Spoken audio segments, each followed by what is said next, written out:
علیکم اسٹوڈنٹ. آج کا جو ہمارا مضمون ہے وہ اردو ہے اور موضوع جو ہے وہ گرامر ہے. گرامر میں ہم نے بیسک اٹھایا ہے، یعنی بنیادی گرامر سے شروعات کی ہے. واحد اور جمع. واحد کیا ہے، جمع کیا ہے، یہ اسم کی قسمیں ہیں. اس سے پہلے ہم نے جنس کے لحاظ سے بھی اس پہ بات کی ہے کہ جنس کے لحاظ سے بھی اسم کی دو قسمیں ہیں، ایک مذکر ہے ایک مؤنث ہے.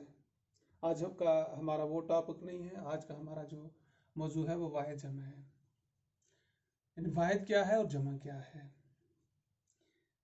کسی بھی اسم کی تعداد کو ظاہر کرنے کے لیے، کسی بھی اسم کی تعداد کو ظاہر کرنے کے لیے جو لفظ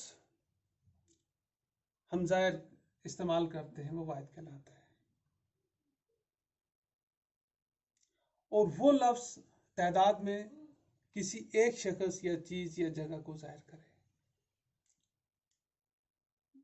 مثلا بچہ صرف ایک بچے کو ظاہر کرتا ہے. قلم صرف ایک قلم کو ظاہر کرتا ہے. میز صرف ایک میز کو ظاہر کرتا ہے، وغیرہ. ہاں، پھر سے واحد وہ لفظ تعداد میں کسی ایک شخص، چیز یا جگہ کو ظاہر کرے، واحد کہلاتا ہے. مثلا بچہ، قلم، میز وغیرہ. اور جمع کیا ہے، وہ لفظ تعداد میں زیادہ چیزوں، جگہوں یا اشخاص کو ظاہر کرے، جمع کہلاتا ہے. یعنی وہ لفظ جو تعداد کو ظاہر کرے، جنس کو نہیں، تعداد کو ظاہر کرے کہ کتنی تعداد ہے ان کی، چاہے چیزوں کے لیے استعمال کریں، چاہے جگہوں کے لیے، چاہے اشخاص کے لیے، اسے جمع کہتے ہیں. مثلا ہمارے پاس قلمیں، کاپیاں، کتابیں وغیرہ. قلم جو لفظ ہے وہ صرف ایک کو ظاہر کرتا ہے، اور قلمیں جو ہیں وہ ایک سے زیادہ کو ظاہر کرتی ہیں. یعنی تعداد جو ہے جب ایک ہوگی تو ہم قلم لکھیں گے، جب ایک سے زیادہ ہوگی تو وہاں قلم کا استعمال ہوگا. قلمیں. اس طرح کاپی، کاپیاں. اب یہ بنتے کیسے ہیں، یہ دیکھنا ہمیں بہت ضروری ہے کہ اگر ہم واحد سے جمع بنائیں گے اور جمع سے واحد بنائیں گے، پہلے ہم یہ دیکھیں گے واحد سے جمع کیسے بناتے ہیں. تو اس کے کوئی قاعدے ہیں، کچھ نکات ہیں.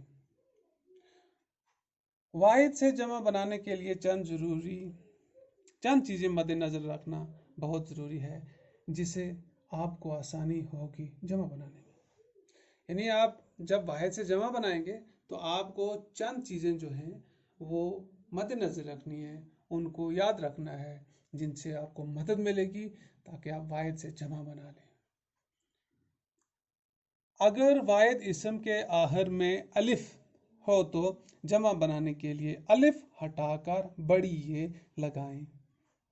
اگر آپ کا اسم جو ہے وہ واحد ہے اور اس کے آخر میں الف ہے، تو اگر آپ اس کی جمع بنانا چاہتے ہیں تو الف کو آپ کو ہٹانا ہوگا. ہٹا کر آپ اس کے ساتھ بڑی یہ لگائیں گے تو اس سے آپ کی جمع بن جائے گی. جیسے ہمارے پاس ایک لفظ ہے بیٹا. بیٹے کے آخر میں الف ہے، ہم نے اس سے الف کو ہٹا دیا اور بڑی یہ اس کے ساتھ ڈال دی، بیٹا سے بیٹے بن گیا. ہمارے پاس جیسے لڑکا، الف ہٹا کے بڑی یہ لگائی، لڑکا سے لڑکے بن گیا. یعنی وہ اسم جس کے آخر میں الف ہو، اگر ہم اس کی جمع بنائیں تو اس کے لیے ضروری ہے کہ ہمیں الف کو ہٹانا ہوگا اور اس کے ساتھ بڑی یہ لگانی ہوگی. اور نمبر 2، اگر واحد اسم کے آخر میں ہے ہو تو جمع بنانے کے لیے ہے ہٹا کر بڑی یہ کا اضافہ کر دیتے ہیں. ایک اور اس کا قاعدہ ہے، اور اگر آپ کا واحد اسم ہے اس کے آخر میں ہے تو جمع بنانے کے لیے ہے آپ کو ہٹانا ہے.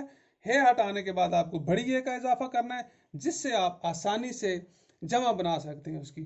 مثلا ہمارے پاس ایک لفظ ہے پردہ. پردے سے ہم ہے ہٹائیں گے تو پردے بن جائے گا. ہمارے پاس ایک اور لفظ ہے پرندہ. پرندے سے ہم ہے ہٹائیں گے تو پرندے بن جائے گا، وغیرہ وغیرہ. یعنی یہ دوسری اس کی قسم ہے، دوسرا نقطہ ہے. ہاں، اس کے بعد کیا ہوتا ہے، بعض دفعہ الف یا ہے ہٹا کر واو اور نون گنا لگانے سے بھی جمع بن جاتا ہے۔ کبھی کبھی ایسا ہوتا ہے کہ آپ کو الف یا ہے ان میں سے کوئی بھی ہو، ان کو ہٹا کر واو اور نون گنا جوڑنا پڑتا ہے۔ جب آپ یہ جوڑیں گے تو اس سے بھی جمع بن جاتی ہے۔ مثلا ہمارے پاس ہے لڑکا، تو لڑکے سے ہم نے الف ہٹایا تو واو اور نون گنا کو جوڑا تو بن گیا لڑکا سے لڑکوں۔ پہلے ہم نے کیا بنایا تھا، ہم نے لڑکا سے لڑکے بنایا تھا، وہ بھی ایک اس کا نقطہ تھا۔ اب یہ دوسرا ہے۔ پھر ہمارے پاس ہے پردہ، پہلے ہم نے پردہ سے پردے بنائے تھے، اب ہمارے پاس ہے پردہ، پردہ سے پردوں، ہے ہٹا کر واو اور نون گنا ہم نے جوڑ دیا، وغیرہ وغیرہ۔ یہ اس کا تیسرا نقطہ ہے۔ اور چوتھا، اگر کسی واحد اسم کے آخر میں یہ ہو تو اس کے ساتھ الف اور نون گنا بڑھا دیں تو جمع بن جاتا ہے۔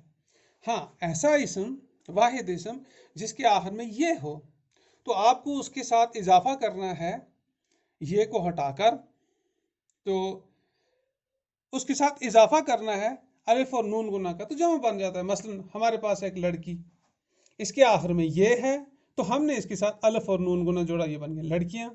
ہمارے پاس اس میں ٹوپی، ہم نے اس کے ساتھ یہ الف اور نون گنا جوڑا، بن گیا ٹوپی۔ ہمارے پاس ہے روٹی، ہم نے اس کے ساتھ الف اور نون گنا جوڑا تو بن گیا روٹیاں، وغیرہ وغیرہ۔ تو یہ اس کا چوتھا نقطہ ہے۔ پانچویں میں بات کریں گے، بعض واحد اسموں کے ساتھ یہ نون گنا یہ بڑھا دیں تو جمع بن جاتے ہیں۔ یعنی اس وقت یہ نہیں دیکھنا ہے کہ اس کے آخر میں ہے، اس کے آخر میں یہ ہے، اس کے نہیں، ان کے ساتھ ہمیں یہ اور نون گنا یہ بڑھا دینا ہے، جس سے جمع بن جاتے ہیں۔ مثلا ہمارے پاس اسم ہے تصویر، ہم اس کے ساتھ یہ نون گنا جوڑیں گے، تصویر سے تصویریں، عورت عورتیں، مثال مثالیں، وغیرہ وغیرہ۔ اور اس کا چھٹا جو نقطہ ہے، بعض واحد اسموں کے آخر میں حمزہ یہ نون گنا یہ لگانے سے جمع بن جاتے ہیں۔ مثلا ہمارے پاس ہے لفظ اسم دعا، دعا سے دعائیں، فرما سے فرمائیں، صدا سے صدائیں، وغیرہ وغیرہ۔ اور اس کا ساتواں جو نقطہ ہے، بعض واحد اسموں کے آخر میں الف تے بڑھا کر جمع بنائی جاتی ہے۔ وہاں صرف یہ بڑھانا ہے، اس میں کاٹنا نہیں ہے۔ یعنی اس نقطے میں آپ کو الف اور تے بڑھانا ہے، جس سے آپ جمع بنا لیں گے۔ بس ہمارے پاس عمارت، ہمیں الف اور تے اس کے ساتھ بڑھایا، عمارات، عبادت، عبادات، اعلان، اعلانات، وغیرہ وغیرہ۔ اور اس کا جو آخری اور آٹھواں نقطہ جو ہے، جو ہمیں مدد کرتا ہے واحد سے جمع بنانے کے لیے، جب